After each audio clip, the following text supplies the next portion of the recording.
Berserk, de certa forma, é uma história sobre traição desde o primeiro capítulo da série. A traição tem sido um tema importante.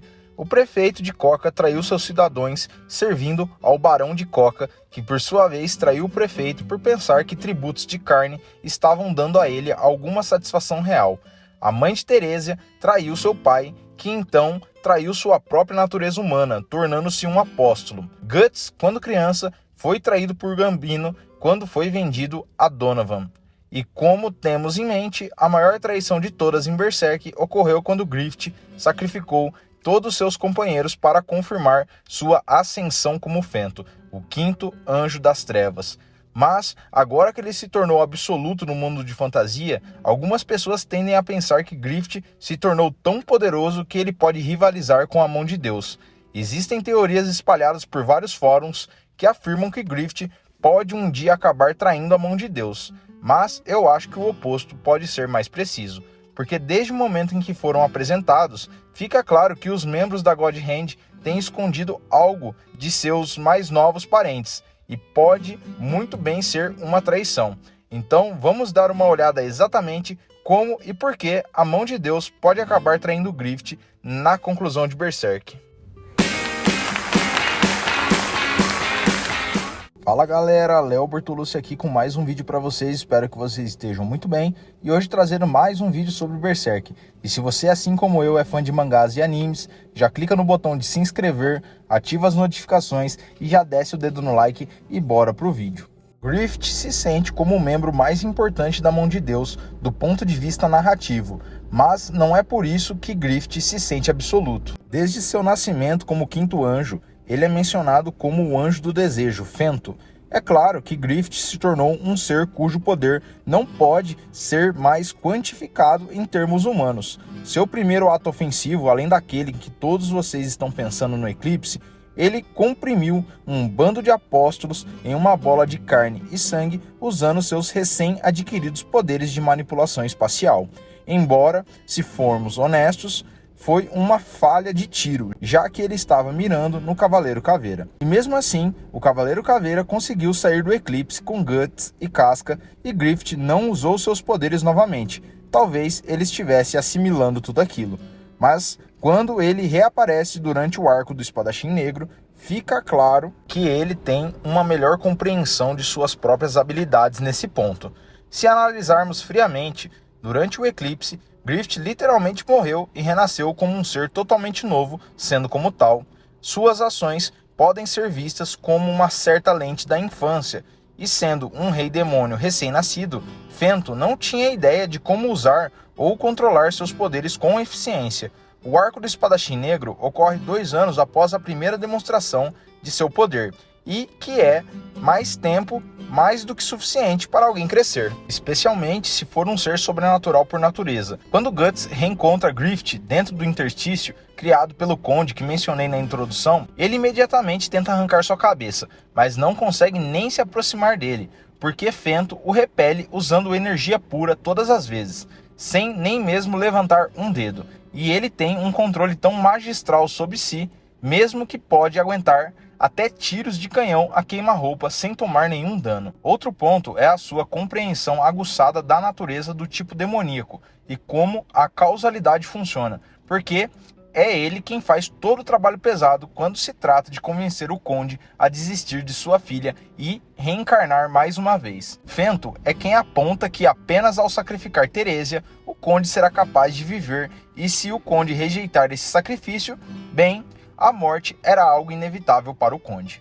Griffith percebe seu status como ser absoluto quando ele encarnou no mundo físico como o Falcão da Luz. O Cavaleiro Caveira explicou na praia para Guts e Shirk que a cerimônia da encarnação era mais do que uma sombra na água. Ele traçou um fenômeno no domínio divino e, portanto, não havia como impedi-lo no mundo físico. A cada 1000 anos, quando um turbilhão de malícia e morte se reúne em um local específico, uma pessoa desse domínio divino recebe um corpo de carne e encarna no mundo físico, como um ser absoluto. Eles retêm todos os seus poderes divinos do domínio divino, mas agora são reais, como as pedras que pavimentaram as ruas de Falconia. Certamente, por ser o sujeito de um fenômeno tão raro, Griffith se torna o mais forte membro da mão de Deus ali mesmo. Há todos os milagres que ele realiza após sua encarnação, como ser envolto por rajadas aerodinâmicas, voando de perto sobre as linhas de batalha em seu corcel de Pégaso, literalmente encantando as pessoas a seu serviço e se comunicando com as almas dos mortos para lhe dar paz. Griffith se tornou o Salvador profetizado, cuja capital é o único refúgio seguro para a humanidade, puramente porque ele fez isso. Porque seu controle sobre suas habilidades divinas foi refinado a um ponto onde ele pode manipular uma espada que distorce o espaço e, com o corte dimensional que o Cavaleiro Caveira desferiu, um golpe letal que foi capaz de selar Clifford, ele consegue segurar esse ataque e usá-lo para acionar fantasia. O capítulo 372 termina com um slogan que diz que tudo flui de acordo com a sua vontade, e esse slogan não está errado. Berserk ultimamente tem sido um show de Griffith. Desde que o arco do Falcão Milenar começou, e com o título de Falcão da Luz agora levando seu olhar para o oeste, que foi a destruição de Elfhelm, e agora seu olhar voltado para o leste, que possivelmente é a Fortaleza da Montanha, onde o clã Bakiraka vive, as coisas vão continuar assim. Griffith vai criar um segundo império do homem em todo o continente da humanidade, como ele disse que faria no capítulo 358, e já vimos que nada pode fazer pará-lo. Mesmo seus companheiros, membros da mão de Deus, podem não ser capazes de fazer nada sobre suas ações, agora que seus planos progrediram até aqui. Porque não vimos Slan, Ubik, Conrad ou Void aparecer no mundo? Apesar de supostamente serem encarnados durante o Grande Rugido, é possível que Griffith esteja indo para leste para se juntar a eles, pois faria sentido que a mão de Deus se manifestasse no leste, em oposição ao oeste, onde existem faróis de bondade como Elfhelm. Mas isso é uma explicação padrão, se vocês me perguntarem, considerando como ele está mantendo Casca como prisioneiro em Falconia. Basicamente, mexendo com a mente dela e também tendo em mente que Griffith nunca teve nenhum escrúpulo em usar outras pessoas para conseguir o que deseja. É bem possível que ele tenha um entendimento com seus semelhantes, ou já os neutralizou para impedi-los de interferir em sua profetizada Era das Trevas. Porque, bem, é verdade que o atual reinado de Griffith foi ordenado nas escrituras como uma profecia, não como o Falcão da Luz. Era como o Falcão das Trevas por todas as métricas apresentadas a nós em Berserk. Griffith é considerado a entidade mais forte existente, um ser divino pré-ordenado pela causalidade para governar o mundo e mencionado pela Santa Sé como um demônio sombrio vindo para destruir tudo. Não seria um choque ver Griffith retratar seu Deus e parentes se eles atrapalhassem seus negócios, porque, como a ideia do mal diz no capítulo 83, a vontade de Griffith é a vontade do próprio mal, e indo contra ele, os God Hands estariam indo contra o próprio Deus, o que não achamos que ele aceitaria gentilmente, considerando a ideia de que o mal literalmente vive no inferno. Tudo isso para dizer que trair Griffith nunca terminou bem para ninguém, e a mão de Deus não seria uma exceção a essa regra. Se tudo se resumisse a coisas, mas aqui é onde todos cometem um erro. Eles esquecem que Griffith é um novo cara, o último membro a se juntar à mão de Deus. Antes de Griffith, tem pelo menos 216 anos de experiência nela, seja lá quem for, porque é assim que os ciclos do eclipse funcionam em Berserk. E além disso, Miura já nos disse quem é a chave em relação ao plano dos God Hand, e não está em Griffith, como você pode pensar. A chave é Void, o verdadeiro mestre, e porque ele pode trair Griffith. Kentaro Miura raramente comenta sobre coisas que dariam muito sobre seus grandes planos para Berserk. Ele chegou a remover um capítulo inteiro da continuidade oficial por esse motivo, e geralmente evitava responder qualquer pergunta tentando adivinhar o futuro de Berserk, mas ele o fez, nos deu uma dica sobre quem pode estar mais envolvido nisso. Quando Miura foi questionado sobre o propósito final da mão de Deus, na história ele disse que não poderia falar muito sobre isso, mas que a chave de tudo é Void. E isso meio que fazia sentido dado aquele Void do capítulo 362 parecer o líder do antigo grupo de Hellraisers góticos. Mas, então, nos lembramos que Miura chamou Berserk de uma longa história de 1000 anos e as coisas começaram a ficar interessantes. Veja que o termo Void está simplesmente se referindo ao Deus do grande cérebro, membro da mão de Deus, que todos conhecemos, mas também pode ser uma referência a um conceito das escolas de pensamentos mais influentes no Japão, a filosofia Godai.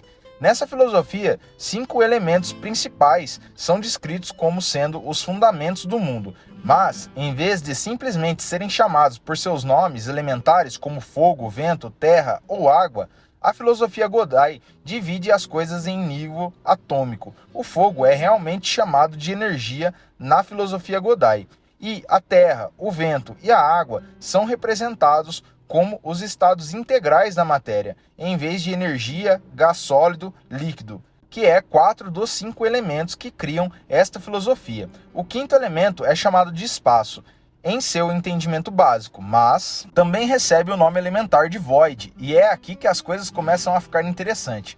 Em Berserk existem representantes dos 4 elementos básicos nos 4 reis elementais, mas não há o representante do conceito de vazio, a menos que você leve em consideração que o personagem Void pode manipular o espaço, e então as coisas vão se encaixando ao pouco. Anteriormente mencionamos que a cerimônia da encarnação é algo que só acontece uma vez a cada 1000 anos, de acordo com o Cavaleiro Caveira. Enquanto Griffith é o último a ocorrer, se assumirmos que Void foi o primeiro membro da Mão de Deus, o que é praticamente confirmado no capítulo 362, então também devemos assumir que sua cerimônia de encarnação é como o Cavaleiro Caveira sabe tanto sobre esses desenvolvimentos demoníacos e por que ele está preso em sua armadura esquelética em primeiro lugar. Há muitas pistas em todo o Berserk que sugerem que Void não é exatamente totalmente claro com seus chamados parentes. Toda vez que ele aparece na história, que ele fala apenas o quanto ele precisa.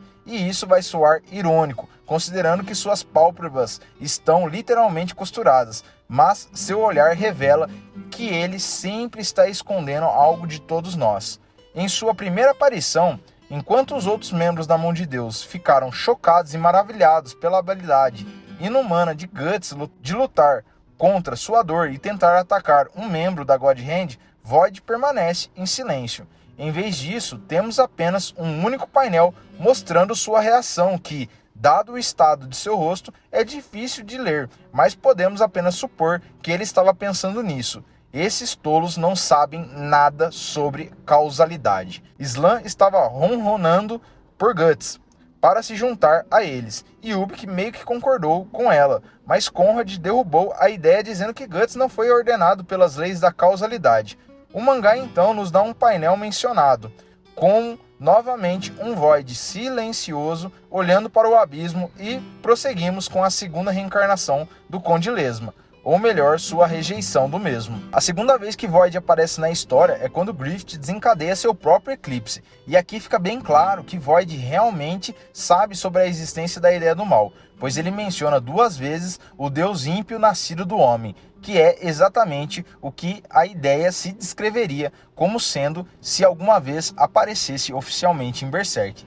Isso praticamente confirma que Void sabe coisas que seus parentes não sabem, porque embora cada membro da God Hand possa ter encontrado a ideia antes de ser reencarnado, eles não entenderam seu propósito exatamente. Ubik e Conrad são adesão da corrente casual, e com certeza Slan subverte-la apenas para fazer de Guts seu brinquedo literal.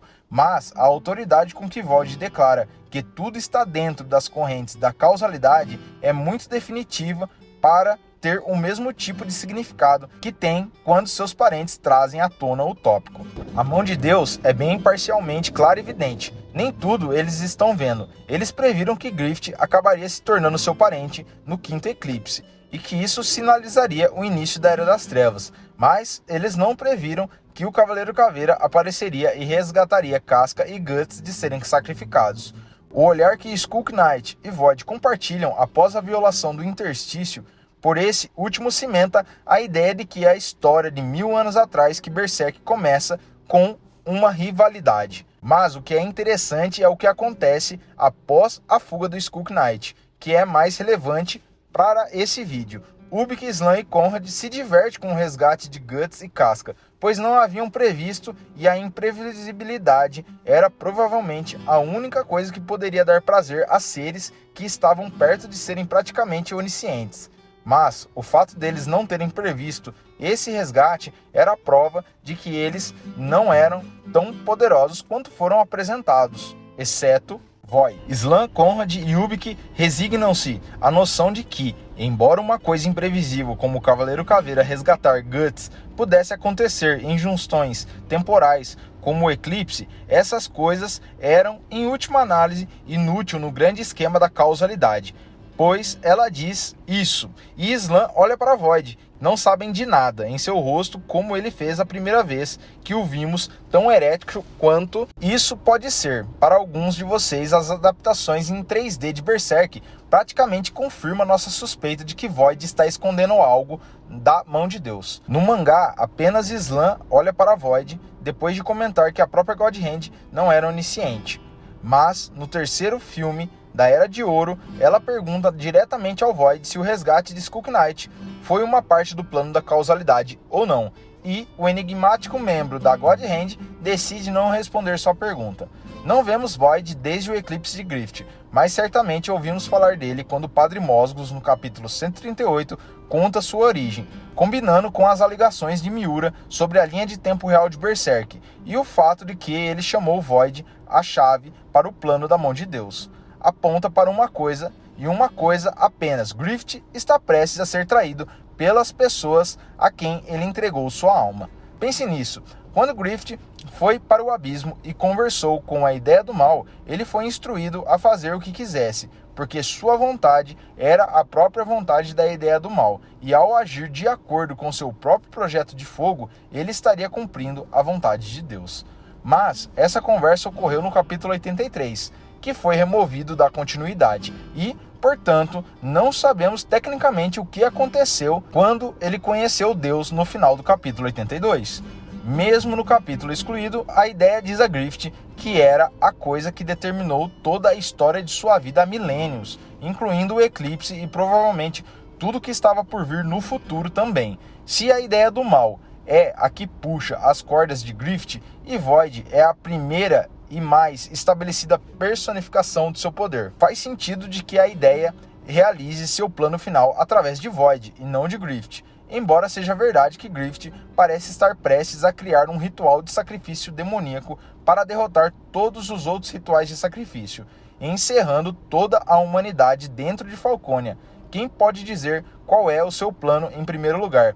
Ele acabou de apresentar um plano de 10 anos para integrar refugiados em uma nova capital e fez muitas propostas que levarão anos para serem implementadas, muito menos realizadas. O objetivo principal de Grift parece ser governar toda a humanidade depois de colocá-los sob o mesmo teto, e isso pode não se encaixar bem com a ideia do mal que vive dentro de uma massa rodopiante de alma dos mortos torturadas. Talvez seja a ambição humana de Grift governar tudo e o que coloca os demais contra ele, ou talvez seja o Moonlight Boy que se fundiu em seu receptáculo no momento de sua encarnação, porque está claro que o Moonlight Boy não está trabalhando em conjunto com os planos da mão de Deus. O garoto só quer o calor e amor de sua mãe e fará qualquer coisa e irá a qualquer lugar para obter. Esse pouco de pureza que mancha a existência atual de Grift pode fazer com que seus parentes se declarem impotentes, uma vez que ele tenha desempenhado seu papel no grande jogo do destino. E talvez seja assim que Grift seja tirado da história, porque Guts não poderia fazer nada contra ele, mesmo com a Dragon Slayer na mão, seja qual for o caso. A suposição de que Grift é quem está liderando a mão de Deus está incorreta, porque o criador da série nos disse explicitamente que a figura de proa é realmente Void.